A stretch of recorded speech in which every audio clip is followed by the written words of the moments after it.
আসসালামু আলাইকুম। আমি ডাক্তার এম ফরহাদ বলছি। আমি অ্যাসিস্ট্যান্ট প্রফেসর মেডিসিন বিভাগ, কক্সবাজার মেডিকেল কলেজ। আমি আজকে আপনাদেরকে গরমের যে অসুস্থতা, সেই অসুস্থতা থেকে কিভাবে বাঁচবেন, মানে ঘরোয়া কিছু টিপস, কিছু সাধারণ নিয়মাবলী যদি পালন করেন, তাহলে আপনারা এই গরমের যে ক্ষতিকর প্রভাব থেকে আপনারা রক্ষা পেতে পারবেন। প্রথম হচ্ছে, গরমে কতটুকু পানি পান করবেন।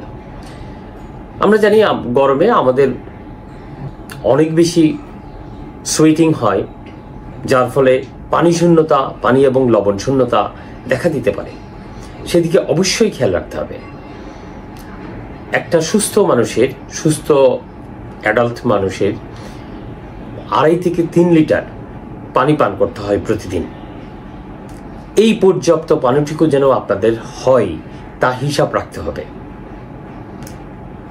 এবং যদি অত্যাধিক গরম হয়, বেশি ঘামে, এই 3 লিটারের অধিকও পানি পান করতে হতে পারে।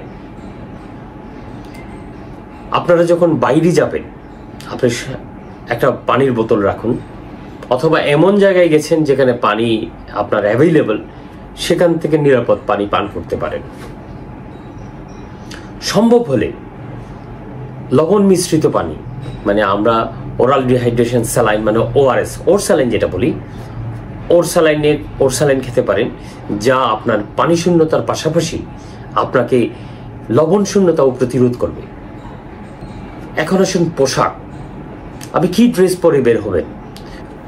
গরমে হালকা কালারের অথবা সাদা জামা পরিধান করুন।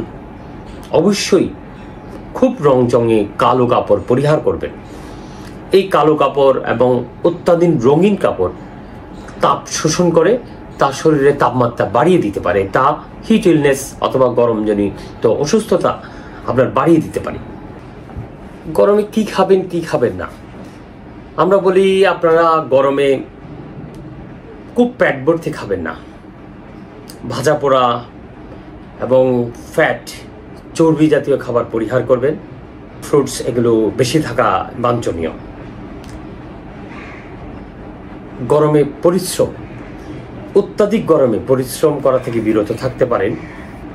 তবে আমাদের যে কর্মজীবী মানুষ আছে, তাদের কাছে না করলে তাদের তো আসলে তাদের ইনকাম বন্ধ হয়ে যাবে। তাদেরকে বলি, অত্যাধিক গরমে তারা যেন কাজ করার ভিতরে ঘন ঘন পানি খান এবং কিছুক্ষণ পরপর ছায়ায় গিয়ে কিছুক্ষণ বিশ্রাম নেন। এবং যারা মালিক পক্ষ আছেন, আমরা তাদের কর্মজীবী মানুষের এই স্বাস্থ্যের প্রতি তাদেরকে আমি খেয়াল রাখতে বলি। আর হচ্ছে, যখন বের হবে তখন একটা পানির বোতল এবং ছাতা নিয়ে বের হবেন, যাতে তীব্র তাপমাত্রা সরাসরি আপনার মাথায় এবং শরীরে না পড়তে পারে। তবে একটা বিশেষ লক্ষণীয় যে, আপনাকে অবশ্যই এই গরমের সময় শিশু এবং বয়োজ্যেষ্ঠ মানুষের দিকে বেশি খেয়াল রাখতে হবে। তারাই হিট ইলনেস অথবা গরমজনিত অসুস্থতার সবচেয়ে বেশি এফেক্টেড হয়। যেই কথাগুলো বললাম, এগুলো তাদের ক্ষেত্রে সবচেয়ে বেশি প্রয়োগ করবেন। এবং আশা রাখি এইভাবে যদি আপনারা চলতে পারেন, আপনাদের গরমের রোগ থেকে, হিট রিলেটেড ইলনেস থেকে আপনারা মুক্ত হতে পারবেন, প্রতিরোধ করতে পারবেন। সবাই ভালো থাকুন। আসসালামু আলাইকুম।